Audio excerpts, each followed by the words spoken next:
본문은 바벨론에 대한 마지막 예언입니다.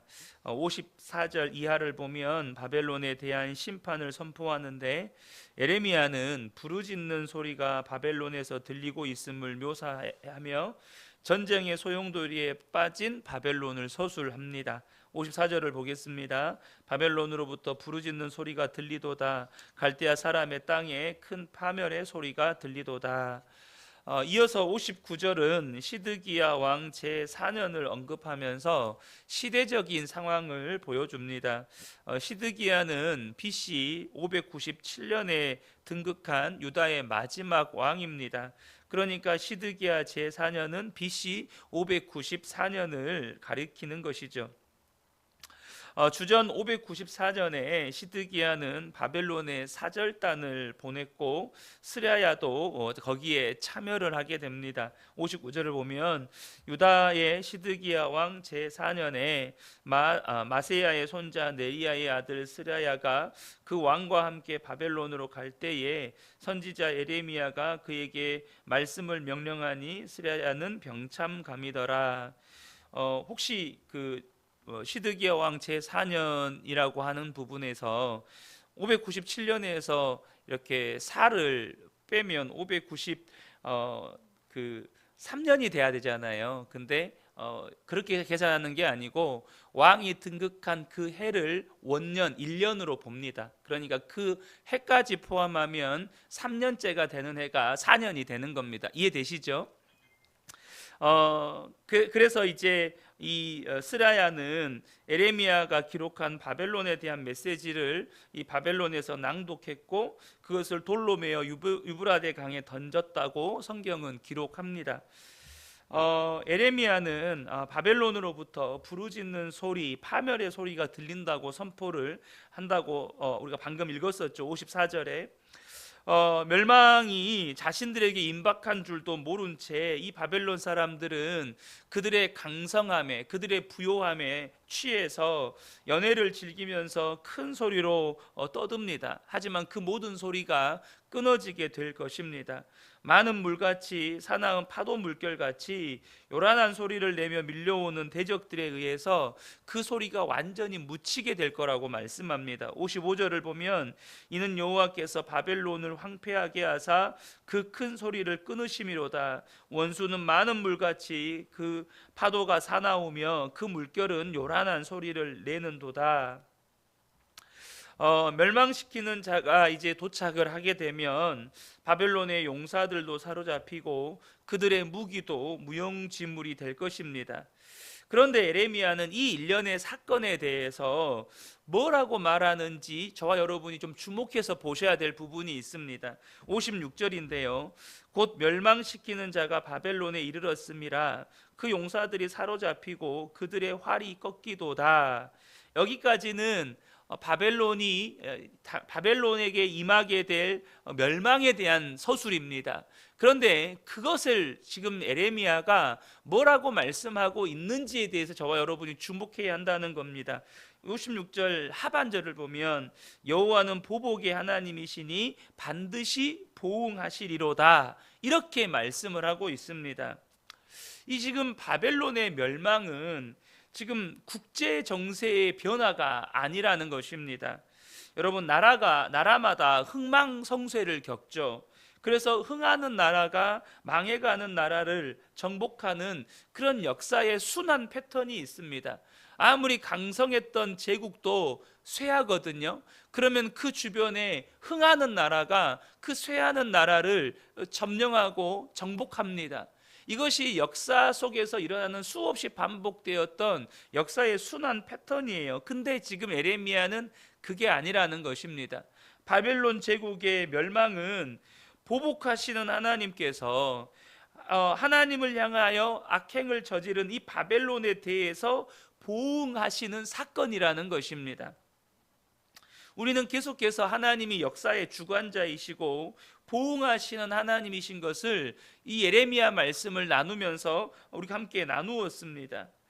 본문이 이것을 우리에게 계속해서 말씀해 주고 계시는데 오늘 이 본문은 우리에게 또 한 가지 교훈을 줍니다. 그것은 뭐냐면 여러분, 이 바벨론 제국의 멸망 사건, 이것은 단순히 역사를 공부하는 사람의 관점에서 보면 바벨론의 멸망은 그냥 국가의 흥망성쇠의 과정을 밟고 있는 것뿐이에요. 그러니까 역사를 공부하는 분들의 관점에서, 그래서 이 특별히 바벨론을 연구하고 바벨론의 멸망을 연구하는 역사가의 관점에서 보면 다양한 바벨론의 멸망의 원인을 찾을 수 있겠죠.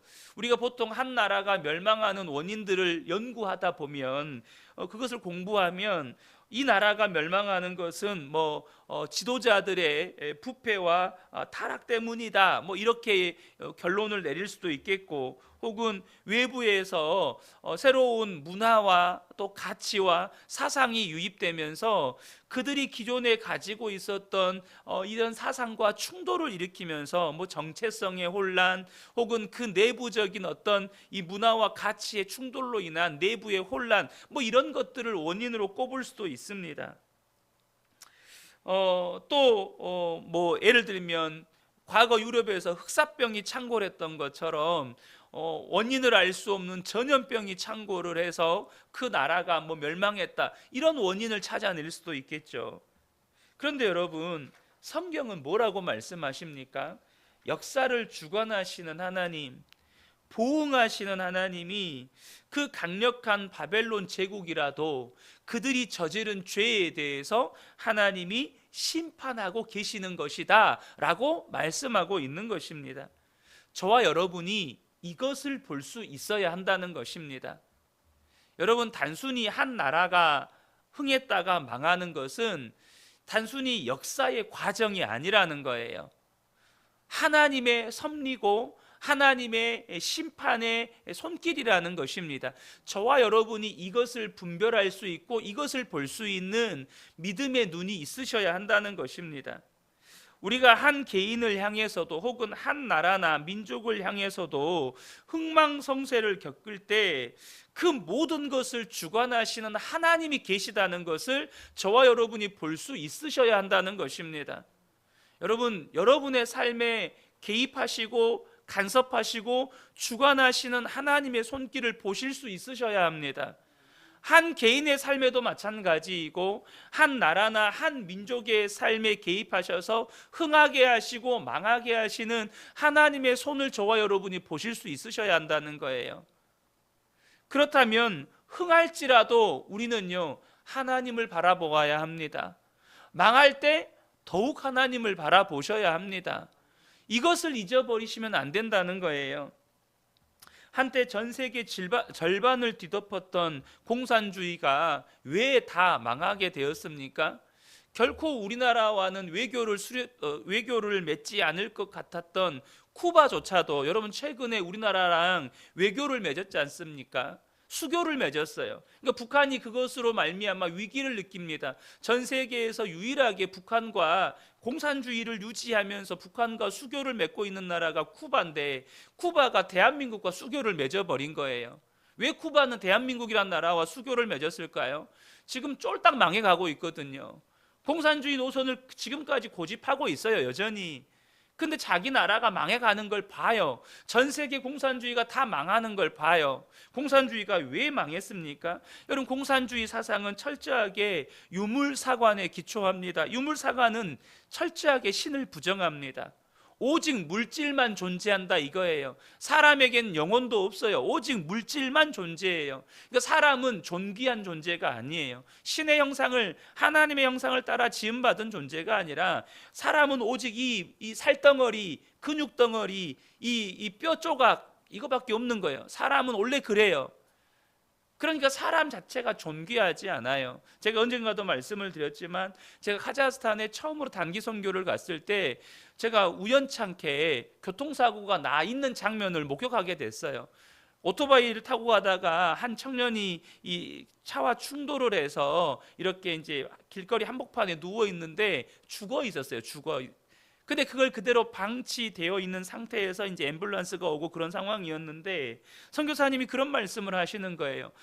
자기가 이 카자흐스탄이란 나라에 선교를 와서 뉴스를 보고 가장 충격을 받았던 장면 중에 하나가 뭐냐면, 이런 교통사고가 나는 장면이 있으면 시신이고 뭐고 피가 낭자한 걸 그대로 다 보여준다는 거예요.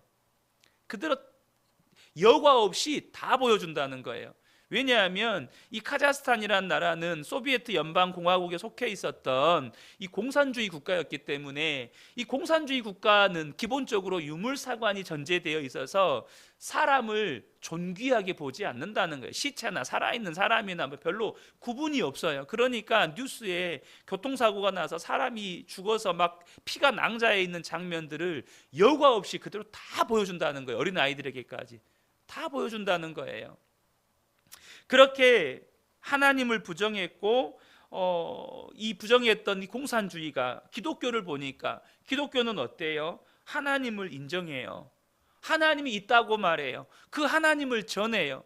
그러니까 자기들의 이 공산주의 사상과 철저히 배격하는 이 기독교를 향해서 철저한 말살 정책을 펼칩니다. 그러니까 바벨론이 예루살렘 성전을 무너뜨린 것처럼 공산주의는 어떻게 합니까? 예배당 건물만 불태운 것이 아니고 교회인 성도들을 핍박하고 죽였습니다. 지금도 그 정책을 고수합니다. 하나님은 그 모든 것을 보셨고, 모든 것을 들으셨고, 모든 것을 알고 계십니다. 보응하시는 하나님께서 하나님을 부정하고 하나님의 백성들을 핍박하고 죽였던 공산주의를 심판하신 것입니다. 여러분, 우리가 이것을 볼 수 있으셔야 한다는 거예요. 한 개인의 흥망성쇠도 마찬가지입니다. 주님이 모든 것을 주관하고 계십니다. 저와 여러분의 삶을 하나님이 주관하고 계시다는 것을 여러분 보셔야 합니다. 믿음의 눈으로 보셔야 돼요. 그래서 저와 여러분이 흥하든지 망하든지 우리의 태도는 뭡니까? 역사를 주관하시는 하나님, 모든 것을 다스리시고 통치하신 하나님을 바라보고 경외하는 것입니다. 저와 여러분이 이것을 보실 수 있으셔야 된다는 거예요. 여러분, 바벨론이 다시 일어설 수 있을까요? 다시 전열을 정비해서 옛 영화를 회복할 수 있을까요? 이것은 굉장히 중요한 문제입니다. 지금 어제 우리가 말씀을 나눴잖아요. 예레미야가 그 멸망할 나라 바벨론에 머물러 있는 이스라엘 백성들에게 거기에서 속히 나오라는 거예요. 이제 그 탈출 준비하라는 겁니다. 그런데 그 땅에 머물러 있는 이스라엘 백성들에게 바벨론은 미래에 멸망할 나라가 아니라 오늘 강력한 제국이에요. 오늘은 여전히 강력한 제국입니다. 그러니까 그 말씀을 들어서 혹 바벨론이 지금 당장 위기에 처해 있다 할지라도 그 나라가 다시 회복하면 어떻게 돼요? 예루살렘을 향해서 걸어가야 할 이스라엘 백성들, 출애굽한 이스라엘 백성들을 여러분 뒤에서 애굽의 군대가 쫓아왔잖아요. 이미 그들은 역사 속에서 뒤쫓아온 애굽의 군대를 한번 경험해 봤어요. 그럼 예루살렘을 향해 가고 있는데 이 바벨론 군대가 아직도 그들 눈에는 너무나도 강대한 제국인 바벨론 군대가 잠시의 위기를 겪을 수 있을지 모르나 그들의 뒤를 추격해 오면 어떻게 돼요? 그러니까 이 말씀을 듣고 있는 이스라엘 백성들, 유다 백성들에게는 아직도 지금 눈앞에 직면해 있는 현실적인 문제인 거예요.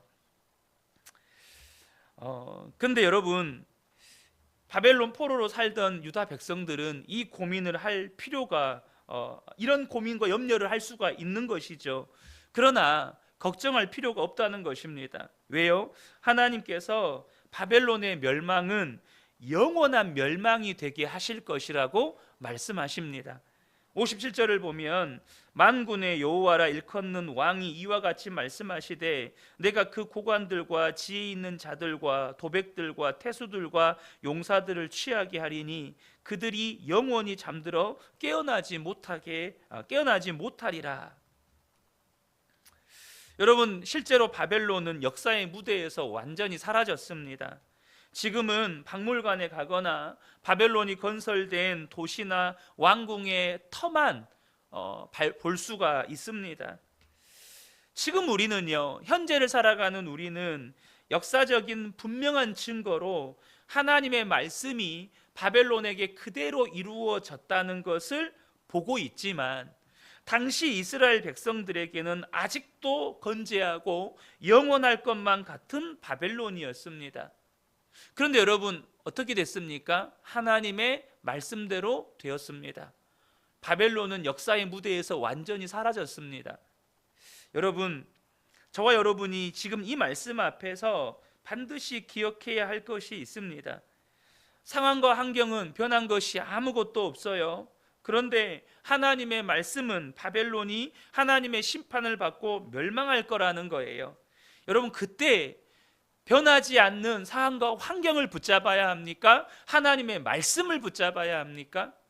오늘 본문이 우리에게 주는 중요한 도전은 상황과 환경이 변하지 않더라도 하나님의 말씀을 붙잡으라는 거예요. 상황과 환경은 바뀐 게 하나도 없어요. 여전히 나에게는 상황은 절망이에요. 여전히 나에게 상황은 나를 너무너무 힘들게 하고 두렵게 만들어요. 달라진 것은 아무것도 없는데 하나님이 말씀하셔요. 그때 저와 여러분이 하나님의 말씀을 붙잡으셔야 한다는 것입니다.